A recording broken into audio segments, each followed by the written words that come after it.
अपने दुखों की वजह आप खुद न बने। एक बार गौतम बुद्ध नगर में घूम रहे थे। तभी बुद्ध ने सुना कि उस नगर में रहने वाले कुछ लोग बुद्ध को बुरा भला कह रहे हैं और बद्दुआएं दे रहे हैं। ऐसा इसलिए हुआ क्योंकि उस नगर में रहने वाले कुछ बुद्ध विरोधियों ने आम नागरिकों के मन में ये बात बिठा दी थी कि गौतम बुद्ध एक ढोंगी व्यक्ति हैं और ये उनके धर्म को भ्रष्ट कर रहे हैं।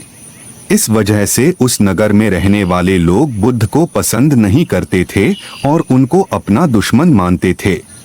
गौतम बुद्ध ने जब नगरवासियों के इन उलाहनों को सुना तो वह एक कोने में शांति के साथ खड़े हो गए और उनकी बुरी बातों को आराम से सुनते रहे।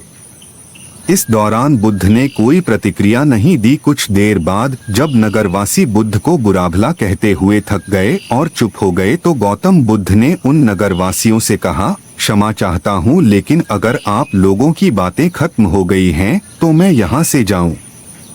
ये सुनकर उनको बुरा कहने वाले लोग बहुत आश्चर्यचकित हुए। तभी वहाँ मौजूद लोगों में से एक व्यक्ति ने बोला, हम लोग तुम्हारा गुणगान नहीं कर रहे हैं, तुमको उलाहने दे रहे हैं और तुम्हें बुरा बोल रहे हैं। क्या तुम पर इन बातों का कोई असर नहीं हो रहा?